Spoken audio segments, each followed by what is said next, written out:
Right. Hello, everyone. Sorry I'm late. I was slightly delayed. I did the audio podcast first. So I'm essentially going to, I have the same running order, but I wanted to talk to you guys who are here.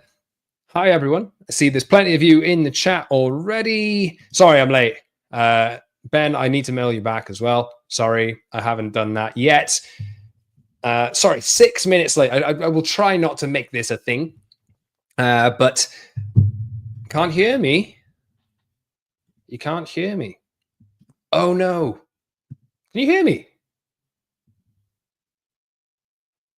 Give me a thumbs up if you can hear me, because I don't think I've done anything wrong. Okay, good. Right. Rugby itch. I don't know if you can't hear me. Maybe it's you. Ah, damn it. Okay, right. Sorry. Can hear you now. Right. Okay. Hi, everyone. Sorry, I am late. Sorry, I'm late. The audio podcast is out now. If you would like to subscribe to it, please do. It should be dropping as a push notification at any second. So if you're over there on Spotify or Apple, then welcome. You can listen to that podcast over there, but download it at least, maybe play it through. But I'm going to do a lot of it with you guys here as well. So hello to everyone. Hello to Rugby Itch. All good now. Josh, hello, mate. Yes, we can hear you, says Mikey Clem Fandango. I need to change this. I need to change that around. I don't know why my settings on this keep changing around. But, right, good day. Right, okay, let's get going. Jonathan Ball says we're loving all the lives. I'm really enjoying doing them. I've got to say, I'm really enjoying doing them. There's a lot going on. It makes it a hell of a lot easier to do lives, to talk about Manchester United when they're not losing heavily at Newcastle, or, doing stuff in the transfer market, which I think is impressing us. It's a lot easier to talk positively because everyone feels good, right? Don't they? Everyone feels good. T2 says, so refreshing to hear Sesko and his agent turned down more money to go to United. For too long, we've been overpaying mercenaries. Yes, exactly. That is on my list of things to talk about over the course of this show today. Please subscribe to it. Links are in the description. As I say, like the video if you're not done so already. I know Jonathan Ball is a very, very big fan of you liking the stream. So like the stream for Jonathan, like the stream for me. Get in the comment section as well. I will try and read out comments as I go through. One from Ben here from earlier on. What do we think caused such a long delay with Mbeumo then, since everything is happening so fast now? I think the fact that Brentford were holding out for a lot of money, perhaps more than United thought, and Brentford were being awkward about it. I think United took 3 weeks between offers, didn't they? They put an offer in, and Brentford, there was suggestions that United weren't happy with the way that Brentford negotiated, and United didn't go in with another offer, for 3 weeks or something like that, and that maybe caused the delay. It would be nice to have done a lot of this earlier, but at least it's happening now. We're still 3 weeks away yet from the end of the transfer window, so fingers crossed. Max says, it all seems to be heating up at the moment. Garnacho looking closer to the exit. Jonathan says, I've already liked a view. That was the first comment. Please like the video. Thank you very much. And Mikey says as well, I think rival fans are finally realizing the United are bigger than their club. It boils we. Good stuff, man. Good stuff. Tulip Plays, hello, says Sesko can be more than worth it if he gets close to his full potential. Baleba likes will be unreal. I'm a Baleba. Then I saw his pace. It's the hope that gets you, but this is why we love football. Hello, Manpreet. Welcome back to the stream. Tulip, you're swearing there. I can't bring that up on the screen. Anyway, right, let's talk today. Right, do you remember a month ago when Manchester United were a finished football club? Think of how quickly things can change. I've said, if you've been listening to the pod, or maybe not watching my YouTube lives because I wasn't really doing them then, or watching the episodes on YouTube, I did say at the time, and it was quite unpopular. I know that there are some people who think like this, but I said at the time that eventually I think the Europa League, the not winning the Europa League, would allow United to properly reset. Yes, you did bleep it for me. I know. But United would like a finished football club. They were dead. They were finished completely. They were a laughing stock. They had no money left. They didn't get in the Champions League. They had no money to reinvest in the team, even though we knew that they needed 5 signings, a striker, 2 number 10s, possibly a midfielder, a goalkeeper, loads and loads of signings they needed. This was like a month ago, by the way. I remember even feeling myself like nothing was happening with Brian and Boomer. So I didn't record a podcast for 2 weeks because I was like, I'm just chatting about no developments. Nothing's happening.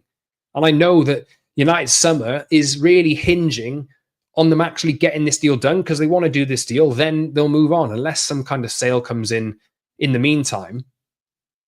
I don't think United would be getting Isak if United won the Europa League, to be honest, Manpreet. I don't know. Don't think so. Tulip says Zlatan's his favourite player. Only right we give him Zlatan's chant, but with a Newcastle twist. Yeah, good chant that was. But look, United were in the pits like a month ago. I was miserable a month ago. I didn't want to talk about Manchester United a month ago. I didn't record a podcast a month ago for 2 weeks because there was nothing happening. And now it just seems like everything is just completely it all seems to be falling into place now. So on this pod today, as the title of the video says, Benjamin Sesko has agreed to join Manchester United over Newcastle, £66 million. 66.3 million pounds plus add-ons, obviously. Although I see that there are some news sources out there saying that Leipzig are claiming an extra 2 million out of United for this because they're doing a friendly against them. You can't do that. You can't do that. I don't think. That is not Manchester United. That's not money that Manchester United are handing to Leipzig. That is gate receipts from a friendly. You can't count that in a transfer fee. For me, anyway. Baleba, Sesko, Garnacho, be talking about all of those today, and it is nice to have a little bit of positivity for once. We know that United need to do more. We know that United need to sell players. We know that they need a goalkeeper and a midfielder. Really, we'll see what they can manage to do over the course of the rest of the next 3 weeks, but we'll see. But let's talk to start with about Benjamin Sesko. Then Mikey says, I saw on Sky Sports News, they said that because United aren't in Europe, they only have to adhere to the PL, PSR, and not UEFA FFP restrictions. Yes, it is. That is the case. Although, if United do get back into the Champions League, they will also need to adhere to the UEFA FFP restrictions when they're in the Champions League. So they can't really go too far overboard. The way that those things work are, I think, a bit different. The PSR measures are that you can't lose like £105 million over a 3-year period. There are I believe, some UEFA rules like that, but I do think now, maybe in the last year or so, that it's working on an expenditure to revenue model. I think there's a threshold of like 90% and 80%, and then 70% you can hit. Like I say, I think they're the differences to that. But yeah, United aren't in UEFA competition this year, so it doesn't really make much of a difference. But if United do get back into the Europa League or into the Champions League next season, they will still have to adhere by those rules. They can't go too far out and pull too many strings that they can't reverse next year. So that's if they get back into the Champions League anyway. Manpreet says, can't wait for us to bin Garnacho and his ego to Chelsea. Can be a decent player, but that ego is not good for any team. Tulip says, if we get Lamans and Baleba, I want top 5, no excuses. I would agree, to be honest. But the fact that United don't have European football, I keep saying this, as there will come a time in the season, I think, and it's earlier than it's happened for me, because I think nobody actually thought that United had any money. I think there will come a time in the season where United's lack of European football works in their advantage. Ruben Amorim's talking about intensity, right? That's been doubled down on this week with the players that they're targeting, right? Physicality, strength. I've said on the podcast this week, United are signing big players, fast players, physical players, and now Baleba's an extension of that as well, if they do manage to get that deal done. Sesko's 6'5" and massive and fast and can jump. Brian Mbeumo is high on sprints and distance covered. The physicality of the team is raising a bit because the physicality and the intensity underpins everything that Ruben Amorim wants to do. He didn't have last season a team that was intense because they weren't fit enough to carry out his instructions, and everybody looked at the formation and thought, wow, this is nonsense, isn't it? This formation doesn't work. You need intensity for that formation to work. United didn't have it. So the fact that Apparently, Sesko medical booked in for Friday. That is fast. Yeah, I think so. I think he's on his way this evening, actually, to the UK, which is, I think people are even charting his flights on Flight Radar, which is funny. But yeah, I think the plan is, Ben, that from what I've seen over the last hour, the plan is that he flies to England tonight, that he undergoes his medical and signs tomorrow, and then he's presented to the crowd ahead of the Fiorentina friendly on Saturday or some point in the Fiorentina friendly, which David De Gea is coming back for. So if you go into Old Trafford for that game on Saturday, you should get an extra treat as well as David De Gea, because David De Gea deserves a nice send-off as well. It's good that they're bringing him back and they're doing this friendly. But anyway, is he due to land in 30 minutes? It doesn't take long to fly from Germany to the UK, does it? So T2. I haven't talked about Donnarumma that much yet, but PSG are signing Chevalier, aren't they? You think, is this a thing? I think Chelsea could maybe get involved in that, though, I would think. He's got a year left on his deal. He doesn't look like he's going to sign a new one at the moment. So we'll see how that one plays out. But I wouldn't surprise if he does move in the summer. And the way that United are moving, I wouldn't rule him out of this at the moment. But look, he's 26 years old, best goalkeeper in the world, or one of them at the moment. He has made mistakes over the course of his career. I think it's either United or Chelsea, to be honest, if he moves this summer. I'd be surprised if it's anywhere else. I think Galatasaray have been linked with him as well. Like the video, as Jonathan says. Like the video. And I need this to find more people. I need this to find more people. So please like it. Please get in the comments and engage in this kind of thing. The more likes you get, the more people will see this and join, and hopefully I get more subscribers as well. Subscribe to the channel. Right, so let's get back to this. Yeah, GG seems a no-brainer. Maybe I'll talk about that a little bit later, but just so everybody knows, I'm sure everybody does, deal agreed, 66.3 million plus 7.4 million add-ons. In pounds, that is, half of those add-ons quite easily achievable. And the fact that United have done something that I didn't really expect them to do here, right? The first offer went in was 65 million pounds fixed. They've ended up agreeing 66.3 million pounds fixed. 1.3 million pounds extra fixed. That 1.3 million pounds has come from the add-ons. Or 1.2 million pounds come from the add-ons, whatever. Like, it is... United have gone in with a respectable offer, and it's been slightly tweaked. And they've got the deal done in a matter of a couple of days, and that is less than Newcastle's bid. It is less than Newcastle have offered for the player. It's less than Newcastle have offered to the player. It is really interesting to see that even according to Florian, what if Newcastle offer? I think, Ben, it was 82.5 million euros plus 2.5 million euros. Yeah, it was. I don't know how that equates in pounds. I don't think it was 85 plus 10. Manpreet. I don't think it was. I think it was 82.5 million euros plus 2.5, according to my memory. Maybe I'm wrong. I don't know, but I think that's what it was. But Newcastle offered more. Newcastle offered him more money. Newcastle had Champions League to offer him. Newcastle had all of this. And like, people are complaining about how are United doing this. And rightfully so. Like, there's an element of like disbelief in this. The fact that like United have ruined players for a long time. There's been, you can count on one hand the amount of players that United have signed and they've ended up improving. Like Bruno Fernandes is one. There's not a lot of others over the past 10 years. So if you don't kind of understand, if you're not in the weeds, like looking at what United are doing and how they're behaving and think about what they're saying to these players, you know? Why are these players joining the club for less money and no Champions League? What are they saying? What is the project? Just because we don't know what it is doesn't mean the players don't. They managed to convince Cunha and Mbeumo. Mbeumo could have gone Arsenal, Newcastle, Tottenham if he wanted to. All those clubs are in the Champions League. And yet United, it's not a case here anymore of this being about money. This is about project. Florian Plettenberg said, to make the deal with Manchester United possible, Benjamin Sesko has agreed to waive part of his salary.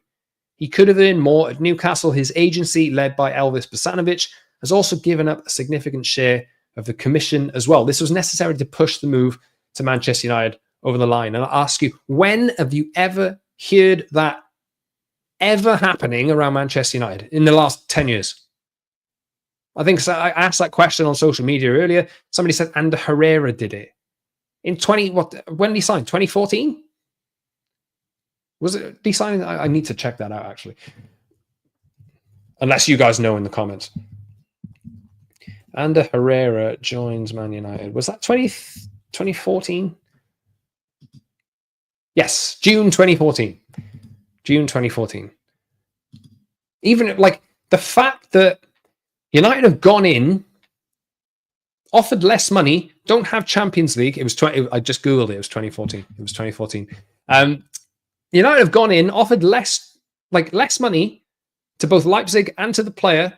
No Champions League football. They finished 8th and then 15th, and they've still convinced one of the most promising young strikers in world football to choose them ahead of clubs in the Champions League.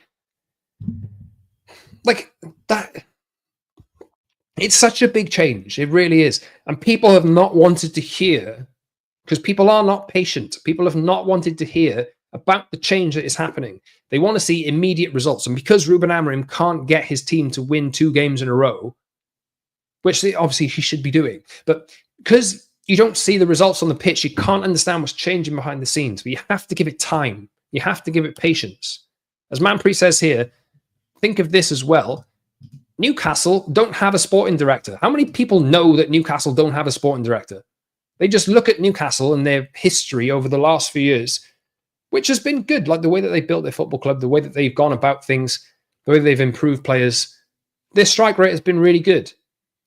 And they can use that, but at the same time, what about Newcastle currently suggests that that is going to continue? You know? That's kind of what I'm thinking at the moment. And if United are going in and convincing these players to join them, you're asking people to live in Newcastle. I've never been to Newcastle, actually. I don't know. I can't speak. From what I've heard, it's lovely. But it is a marked change, I think, from United this summer. And I remind you as well, Christopher Vivell only took the job that he has now. His job title is full-time director of recruitment. That's his job title now. He only took that job in February full-time. He was there in like a kind of part-time role before that. Chance to prove himself or whatever. A pic of Sesko and his agent on the plane has surfaced. Let me see. Aha, yes, indeed. I've just seen it. Top of my timeline. It's happening. He's very happy. He's had a fresh haircut as well. I need a fresh haircut.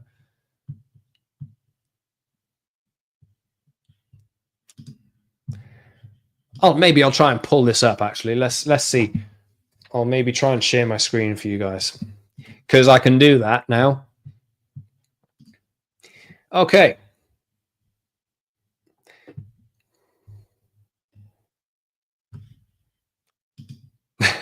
People have said in the past, we need to be like Newcastle. Now we're out Newcastling them. Yes, exactly. Just for you guys who may not have seen it just yet, I will then pull up my screen here now. There you go. So this is from Fabrizio Romano. Sesko and his agent on the way to Manchester. There is a picture of them all nice and smiley. You have it there. Landing tonight, medical and signature Friday, unveiling on Saturday. The first picture of him. So that is... They're on their way. There they are. Careful about open tabs. I haven't got anything bad. I've got nothing bad, don't worry. I don't even think the tabs are showing up, are they? No, they're not. Anyway, stop sharing that. Because you... look, I'm very techy. I have worked with computers for a long time. So, you know, very advanced. What I do want to do, if you maybe you guys want to see this, if you kind of want like images like that and web pages brought up on the screen with more regularity, let me know, rather than me just like talking down the lens of the camera to you. I've gone off point anyway now that I've seen this picture of Sesko happening. Look, Christopher Vivell only got his job that he's in now in February. This is the first transfer window that he has in this role. he has played a really important role in convincing Benjamin Sesko to go to Manchester United. I don't know exactly who did the negotiation. United do have a head of negotiations. I think it's Matt Hargreaves. They do have Jason Wilcox, who is involved in this as well. How much Vivell did in terms of getting the final fee sorted and fixed, I don't know. That's not really been reported. It's not out there at the moment. But Vivell has used his previous relationships. He's worked at Red Bull for a long time. Nathan, honestly. Just for the record, everyone. Nathan says, I'm changing my last name to Ineos if United get Baleba. I'll talk about Baleba in a bit. But look, you just need to give this time. If you've been against this new regime coming in, I understand the concerns about the Glazer family still being there, but they have done what they could do. They've done only what they could do. The full sale was never a possibility because the Glazers had to make it a possibility. What the new group that has come in has done, there's been a lot of pain, as I say, over the last year or so, with a lot of people being affected by that. But it's all done in the interest of making the football team better. And you need to make a good decision on top of a good decision on top of a good decision. Set a culture, set standards, and standards everywhere in terms of like your behavior, in terms of how you play on the pitch, how much you run, how much you commit. Lots of this. And you need to set standards in financial terms as well. What you tolerate, what your bottom line is on how much you will accept for a footballer, what your wage structure is. All of this is really important. And people just haven't wanted to be patient because all you see is how crap it's been on the pitch. This isn't going to fix and turn around straight away. But it's small steps, and it's things like this. The fact that United have managed to convince one of a really hot prospect of a footballer to join them ahead of a deal which was bigger money with Champions League football, a club that has a good record recently of developing their players and making them really good. The fact that United have pulled this off is really encouraging to me. You just need to be patient. It will take time on the pitch, probably. I know Ruben Amorim needs to do more, but if he has a bad start, give him time. Just be confident that they know what they're doing, because they do have people in there now that know what they're doing, that have worked at football clubs previously, that have good track records. And Vivell is another one of those people as well. Anyway. Suvik, my channel isn't even big enough yet for super chats. It's bad, right? But thank you, though. Just join, want to donate to the channel with super chat for Scott's hard work covering all of this, but can't find an option. Anybody know why? I'll tell you why. Because the channel's too small. I can't open that up yet. I think I need more people to watch for longer, and I need more subscribers. I'm about 100-ish subscribers away from being able to do that, and about, 1,000 watch hours away or something like that. So we're getting there. I think more live streams like this and more people watching will be really helpful. I should probably have this open on all my devices as well, shouldn't I? So I'm just going to do that now to help me get my watch hours up. Right, here we go. Good. I need better thumbnails. I need loads of stuff. But look, you guys, it's been really, really fun so far. But that is the reason why. And as Mikey says, I'm going off topic here and this kind of thing. Rome wasn't built in a day. It was not. So just don't expect that they'll go and win 5 games in a row straight away. Although I would say, as somebody said earlier, I can't remember who it was, if they sign Baleba and Donnarumma before the end of the window, which I don't think is impossible now. That changes things completely. That means that is a team, all the holes plugged by the seams of it. If you want to say 21 is coming, go for it. Football, following your football team should be about joy, right? Seeking joy and being happy. We have not been happy for a long time. But just be confident. This is more confident even after the Europa League final, even after how bad last season was. I'm more confident now, than I've ever really been that Manchester United will eventually get back to competing for stuff because of the changes that have happened behind the scenes.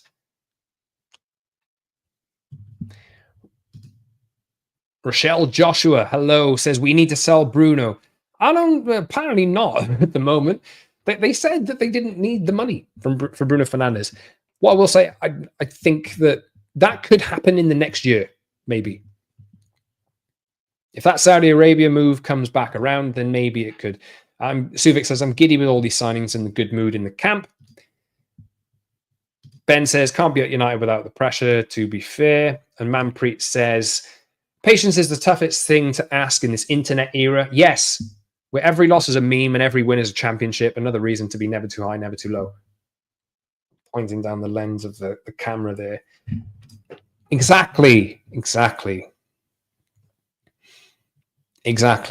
What's Mikey said that everyone is... Sorry, I'm scrolling back to... Oh, there we go.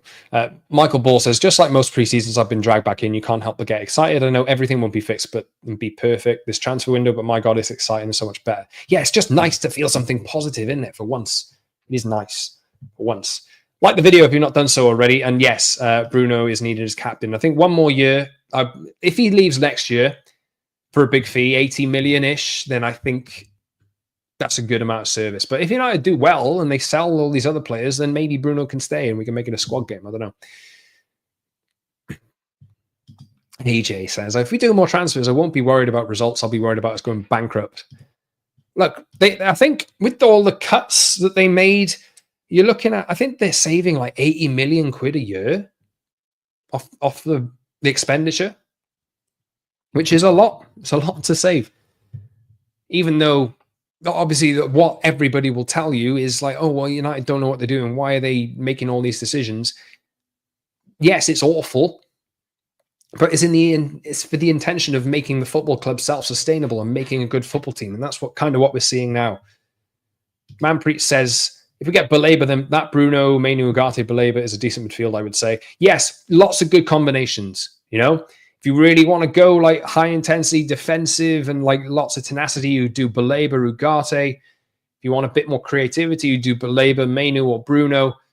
If you're on top, you know, like there's lots of different combinations in there. We're not even counting Casemiro yet. Anyway, I said this just a minute ago. Please like the video if you've not done so already. Get in the comments section as well. There's plenty of comments coming in.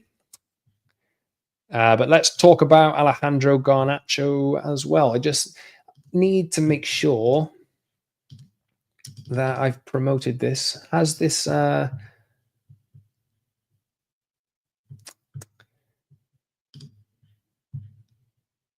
see, this is what I'm talking about here, right? Somebody like Jan Arge Fjordtafel said £2 million expected value, €2 million expected value of the game of RB Leipzig versus Manchester United. Total 90 million. That is not Manchester United paying them 2 million extra. That is a friendly, you know? And then I've got like Chelsea fans in my mention saying like, oh, I'm crying because this is a massively expensive deal. Come on, people. Come on. Mad. Anyway, what do you think about Garnacho then? So how much would you take for Garnacho today? I've changed my mind overnight with like there's one thing that I think that, yeah, it is. I think it is. And I will be calling that out when I have you got patience for me to be able to do this now? Let's see. If you could retweet my tweet, if you guys are on Twitter and you could retweet my tweet showing that I'm on live now, it is the last tweet I did. It's had one retweet so far at @_ Scott Saunders. That may help other people to kind of get in. Let's say you can't count 2 million from gate receipts for a friendly as a fee Man United have paid to Leipzig.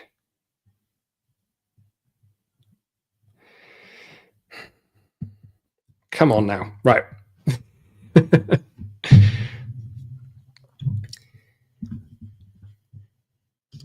Right. Sorry, guys. Sorry. I was just tweeting. Also, the fixed fee is wrong.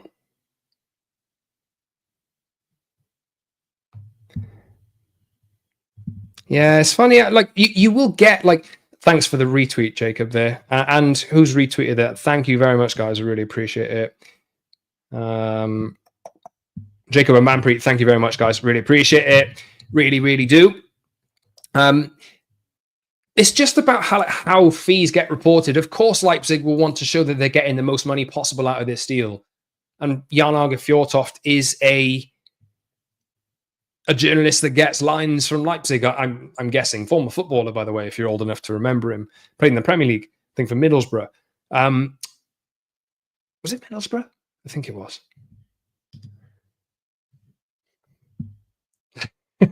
Sorry that you have to use Twitter for work. I don't. Yeah, I know. It's gone downhill. Let's just say.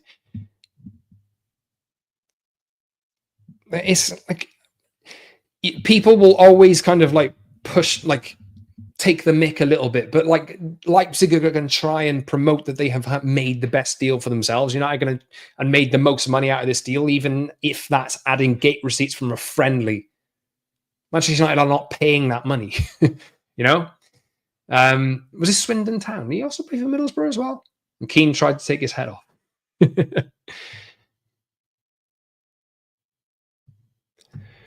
Yeah. Anyway, right. On these live streams, I tend to get really sidetracked. So sorry, but what I'm trying to say here is Leipzig and the people who are reporting on behalf of Leipzig will try and report the highest number possible to make them look as good as possible. Manchester United side, they will put a number out themselves, which is as low as possible because they're the buying club. You know? You've been dragged back to Twitter, Jonathan. Sorry.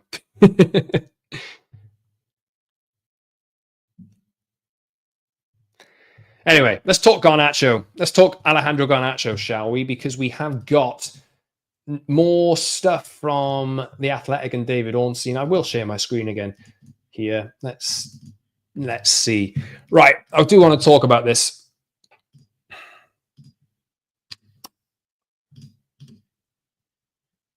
And here we go. So, Chelsea step-up talks with Manchester United over Alejandro Garnacho. Let's zoom in a little bit there so you can see it. Chelsea have stepped up talks with United over a move for Garnacho. The club's been in touch over Garnacho for some time, but talks have now advanced and Garnacho expects to move to Stamford Bridge. 21-year-old has ruled out all options this summer, aside from joining Chelsea and staying put at Old Trafford. Very interesting that it's Chelsea or nothing for the guy, isn't it? Very interesting. And if that might well work, if anything, I think now that this one, the fact that this is out there, the fact that Chelsea have sold players this week might mean that, look, who have they sold this week? Ugachukwu, Broja, Dewsbury Hall. I think that's like 60 or 70 million quid that they've, no, 60 million quid-ish, 50, 60 million quid that they've bought in from players that they've sold in the space of the last week. They've sold João Felix, Christopher Nkunku's got to go, Raheem Sterling's got to go, and they've got to get their wages off. Chelsea might lowball United, they might well, but the valuation that Chelsea see on Garnacho is 30 million quid, but you're getting noise out of the United side at the moment that they're looking at 50, which is good. Ideally, for me, my starting point would be like 60, so you can go closer to 50. But yeah, if you don't think we should do business with Chelsea, I kind of get that. And there is a chance of blowback on that. But also, you got to look at other clubs who are out there. There's not a lot of money in other leagues. Even like to the point now where people expect Real Madrid and Barcelona to come up big for money. Like people always like look back on like what's happened in the past and then look at Real Madrid and Barcelona as these financial powerhouses who spend loads of money. And Real Madrid do. They're obviously like massive in revenues and this kind of thing. But that history of them going and being the club that are waiting there to go and spend 150 million on the top player in the Premier League or whatever, those days are kind of gone. They've changed their transfer strategy. If they're getting those players, they're on free transfers. Where they spend their money generally is on like high quality, young, talented players from South America, like Mastantuono, Vinicius, Rodrigo, players like this, Endrick, players like this, you know? Anyway, so what they've said here, what David Ornstein has said here, ruled out all options for the summer aside from joining Chelsea and staying put at Old Trafford. What I did say and what I have said recently is he might want to go to Chelsea, but if Chelsea are, as Jonathan says here, if Chelsea are going to try and lowball United for 30 million quid when they've bought Jamie Gittins for 52.5, when they bought João Pedro for more, and João Pedro fell out with people at Brighton at the end of last season.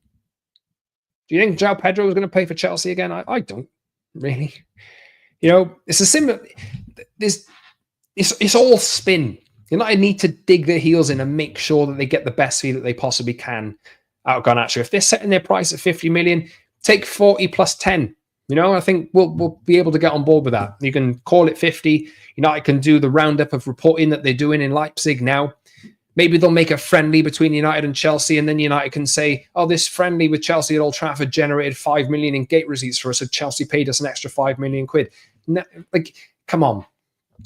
It's so silly. Anyway, if he wants to join Chelsea, for what it's worth, with the fact that Chelsea have sold players this week, I do think that this could potentially speed up a bit now. It does seem like Chelsea value him at 30, United value him at 50. There seems like an obvious middle ground of around 40 million. If you're getting 40 million fixed plus add-ons plus a sell-on clause, you know, it's still lower than I would like. But there's one main thing, which I could get on board with.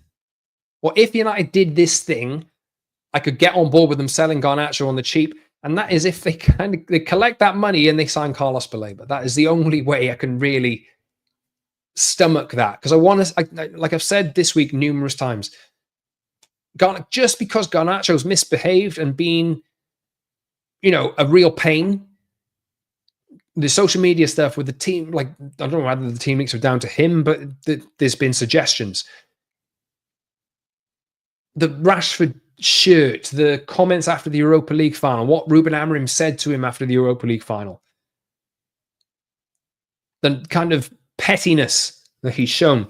Just because a player misbehaves doesn't mean that United should sell them cheap, and United have an opportunity to sell or to dig their heels in here. And if Garnacho's saying that he's happy to stay, try your luck, mate. You know, I would like to see United stick to a fee. I would like to see them do that.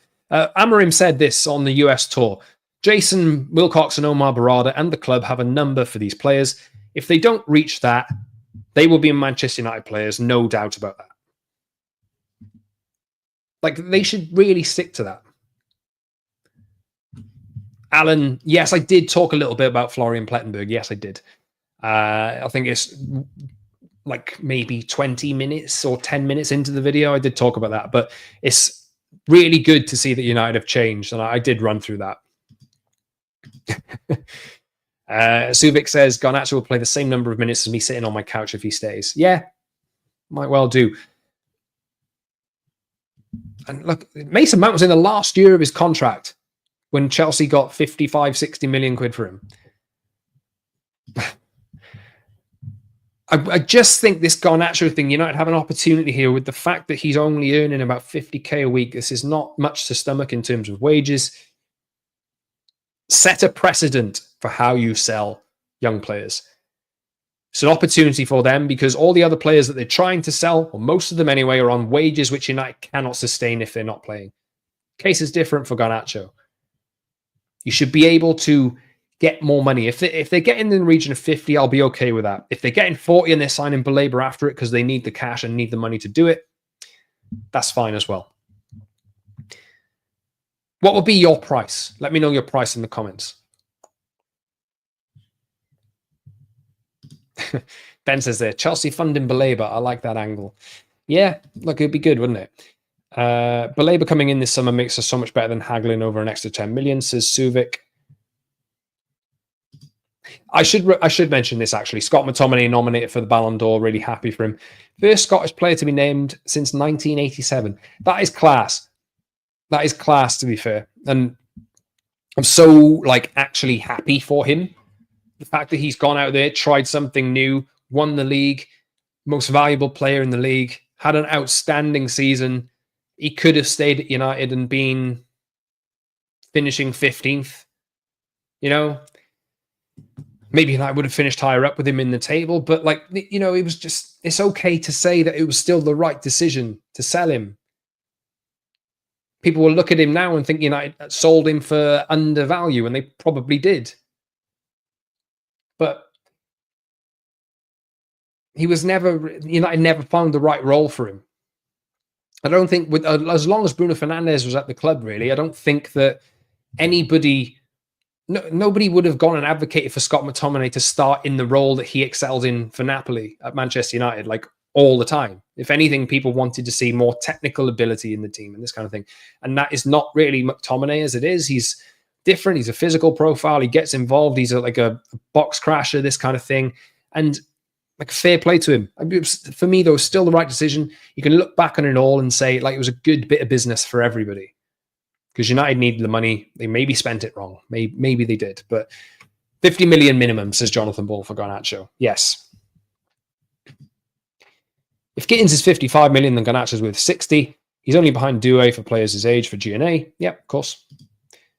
I still find it funny that Newcastle have helped us get some cash on buying Elanga that possibly funded Sesko. It is very funny. Very, very good. Manpreet here says, another thing positive with Garnacho leaving is get him as far away from Mainu, Yoro and the other players as possible. Doesn't need that influence in the squad.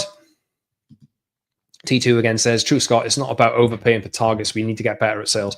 And like I say, the Garnacho one is, look, conditionally, yes, 30 million for Garnacho and we get Baleba. If it means that, like, if that 30 million makes a difference to United getting Baleba, I will write them off and you can start this sales, precedent on sales. You can start with the next player that's sold. I think that the Baleba transfer would make such a big difference. And yeah, he did, man. Like, Scott McTominay was professional, put up with dog's abuse. And people thought he was useless. He had so much abuse. Don't believe every kind of frustrated tweet you ever read. It's about the right team. It's about the right culture. It's about using players in the right way. Were United ever going to get that Scott McTominay out of Scott McTominay? I doubt it. So, anyway, should we talk a little bit about Baleba? Because obviously, because Indy broke the story yesterday, I'm thinking, how seriously do I have to take all of these updates? Then the account is now starting to stagger and tease different updates that are coming through, and you're like, come on now. The information might be good, and the fact that you have broke this story and it's legitimate, you kind of have to like take every update with an element of seriousness, because they might have a really good in on the developments of the story. But the latest today, just to kind of like push these things through, Brighton could offer the player a new deal. He's on about £12,500 a week. Brighton want 90 plus 10 for Baleba in pounds. United looking closer to 70 million. And yes, Subic, how is Indy still relevant? Crazy, but like you have to say at this moment in time, because of that story yesterday, you have to take this as, forget past reputations. If you got a good in and it was right, then, credit where it's due. So the numbers, 90 plus 10 in pounds is what Brighton want. Although, how seriously can you take those numbers? The only encouragement I really take is that we haven't yet had... Yes, Jacob's right there. The fact that there is a price means that we can do it. If Brighton had come out and said he's not for sale at any price, which we haven't had yet, or if Brighton had put 150 million pounds on his head, 150 million or nothing, or 120 million or nothing, we haven't had that yet. So as long as we don't have that, 120 I think would be way too much for United to do. As long as we haven't had that, I think we're still in business for the moment. And it would really make a world of difference, I think, for the Manchester United midfield. Maybe we do need Carlos Baleba to push a little bit on his side. I've seen some images, screen recordings of him popping out and like looking at stories on Instagram, which I found quite funny. It seems like those are legit as well. Maybe he's quite excited by this. He's got like knows Andre Onana, knows Brian Mbeumo, knows Lenny Yoro. So there are enough, enough reasons to suggest that United could have an in potentially to him. And when you think that they've been convincing players who are earning a lot more money than Carlos Baleba is to come and join the club throughout the summer, adding him into that team, the only worry that you really have is if like a Liverpool or a Chelsea come into play, if they know what the price is. I don't like we've been trying to find out where the hell are Liverpool getting their money from. I think for the record, with the fact that Liverpool is spending so much money, that they have run their club really, really well for a long time. Last summer they didn't spend any money, did they? Barring a bit on Chiesa. So wouldn't rule that out necessarily. But as Jonathan says here, 80 million plus 10 would be amazing. Stupendous business. Used the word stupendous. 80 plus 10 and 2 friendlies should do it. Yes, exactly. Maybe United should really just imagine you just like booked 50 friendlies and then you could count that as the fee. Maybe, Ben says that's why we signed up players early on though, to see if they want United above all others. I said this yesterday. I feel a little bit like there's reason to be optimistic here. Yeah, I've been watching videos of Baleba today. The best thing I've seen about him, he doesn't take time and overthink. He gets the ball in front of the defense and boom, runs and runs, and they're progressive runs. Good passer as well.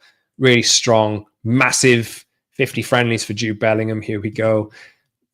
How much money can you make out of a friendly? Don't you make £4 or £5 million out of gate receipts for games at Old Trafford? They could buy,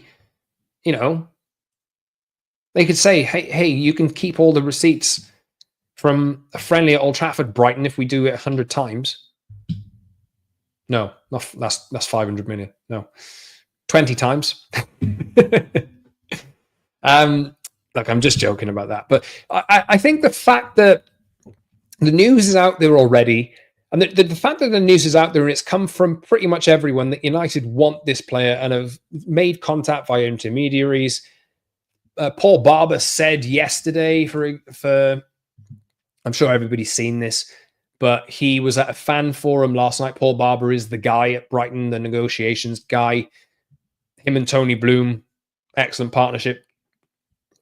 Paul Barber said this yesterday. We've got some great talent. Chief executive he is.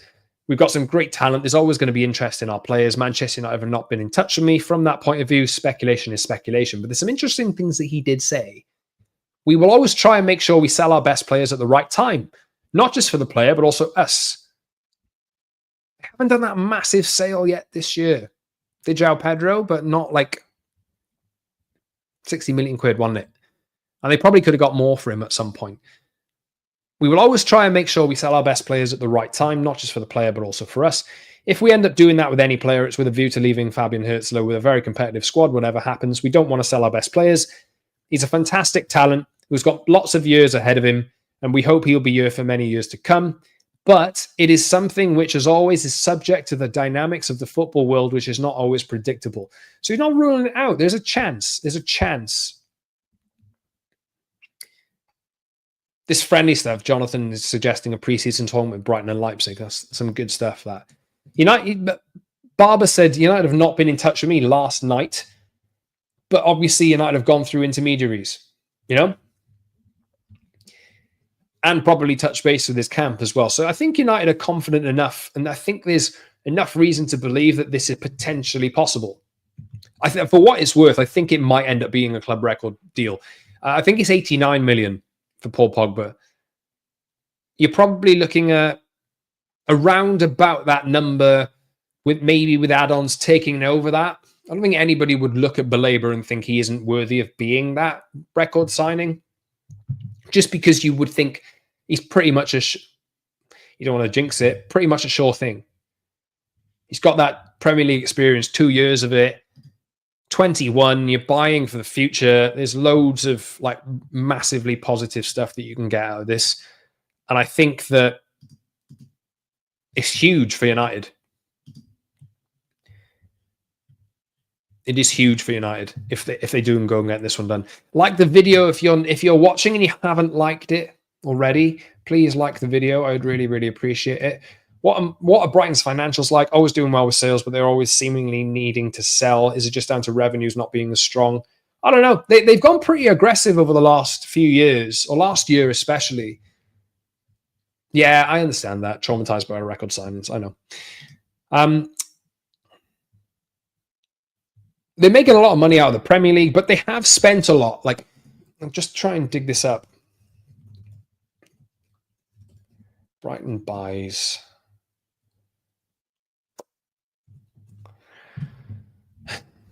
So,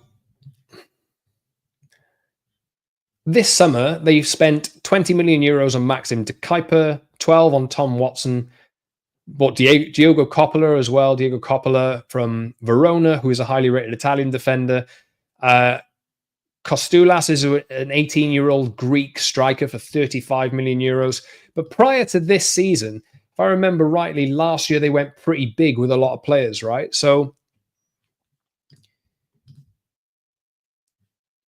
T2 says, has anyone noticed that our new transfer strategy is essentially tapping people up? It's literally been reported in the news. Yeah, I think that's just the way that it goes nowadays.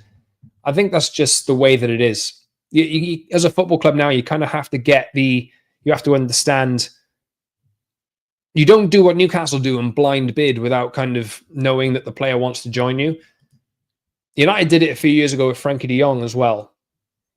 But like, look at this. I'm going to share my screen for one final time because I know I share my screen on here now. These are the transfers out of Brighton last year. So you're looking at 46.7 million for Jorginho Rutter, 35 million for Yankuba Minte, Matt Zweifer, 30 million euros, 32 million euros, Gruder for 31 million euros, Kadioglu for 30 million euros, Matt O'Reilly for 30 million euros. Lots of players I remember saying this at the time. There's a little bit uncharacteristic of Brighton to go with a lot of money. You know, you compare it to the season before, they did João Pedro for 34 million, Baleba cost them 27, Verbruggen. So you look at how heavy they went on transfers like last year. It was a bit of a sea change from Brighton because they got that Moises Caicedo money, because they got other players. You know, they gone out there and been more willing to spend big money on players who are maybe a level above what they were buying before to raise their level. But that's through the sales that they generated in the past, you know? Maybe they burn through a lot of the money that they have because of those fees, because like you wouldn't stagger payments if you're that cash rich, really. Maybe there's an opportunity here that United can get Baleba for a slightly better fee than they sold Caicedo for. I don't know. I'm just kind of like shooting the breeze, man. Like, yes, Newcastle basically did the Frankie de Jong thing, except it was much less drawn out. And it's all done. Yes, exactly. That's an important point as well. It's done by intermediaries nowadays, so you can't hold the club responsible. Really, really good point from Suvic there. That is really important to point out. Please like the. Yeah, let's get to 50 likes before we finish the video. We need 4 more likes, please. If you, I can't believe I just said please, and I'm begging for likes. Also need 1 more subscriber. If you're joining the podcast now, or not the podcast, the live stream now, and you've not subscribed already, please do, because I am 1 away from a milestone. Would love it if you haven't subscribed already. Please hit that subscribe button, and we'll see if we can get through that milestone. I'll need to do more in order to get to this point of super chats and this kind of thing. Pixel Dune Visualization says, great to see you on the new channel, Scott. Hope you're doing well. I'm doing very well. Thank you very much for joining. It is good to get going. Like, hopefully, like down in the future, we'll have 10, 20,000 more concurrent viewers, 10, 20,000, 10 or 20 more, 10 times more concurrent viewers, hopefully, in the weeks to come and through the season. I think I've been a bit reluctant to do these live streams because I didn't know how they would go. But you guys have been really helping and making it quite fun. Really appreciate it. And the fact that I'm kind of in a relatively like settled time slot now at 5 p.m. or 6 p.m. or whatever it is in terms of UK time, seems to be a happy time for people to join the stream. So according to the people that are already watching. Jason Trigger says, new subscriber since yesterday, liking your content so far. Thank you very much, mate. Just if you are new here, just so you guys can get a sense of like what I'm doing and what I'm trying to do and what I've been doing. This podcast has been running for 4 years now. 4 years here. If you're new, I'm just going to kind of give you an overview. I feel like there's a lot of noise around United, and I do try really and just take a step back. And I think the phrase here is never too high, never too low. So Russ says, well done, Scott. Love your ramblings. They are ramblings. They really are ramblings. If you want something more coherent that isn't like me rambling and going off topic every 2 minutes, which is kind of what these are at the moment, but I'm kind of enjoying that. Go and subscribe to the podcast as well. I do these in audio platform. They're a lot more succinct and a lot more kind of packaged and, concise, 30 minutes or so if you want audio or whatever. Sometimes I'll put videos on the channel as well, but I've been doing the lives and enjoying the lives lately as well. 50 likes, says Jonathan Ball. If I can get one more subscriber in, I'll end the video there. Now, I've just had it come in. So thank you very much. Whoever's just subscribed, I really, really, really appreciate it. And don't want to have to go and like keep asking for that, but I really appreciate you guys who've been joining. So I'll go 3.5 more minutes. I'll hit the hour mark and we'll go from there, I think, because I've got to go and because I'm moving house tomorrow, I've got to undo this. I've got to take down this desk, this microphone. I've got to like unplug and this kind of thing and package up. I got to take down the desk. I got to take down the bed, and all of these things is going to be a long ass night ahead for me. And probably no podcast tomorrow. So if you're watching me now, I probably will be driving tomorrow at this time. So I will not be able to record a podcast tomorrow. Hopefully that Sesko news comes Saturday. Hopefully I don't know, maybe I'm streaming Saturday or Saturday morning or something like that, or just after the Fiorentina game. We'll see.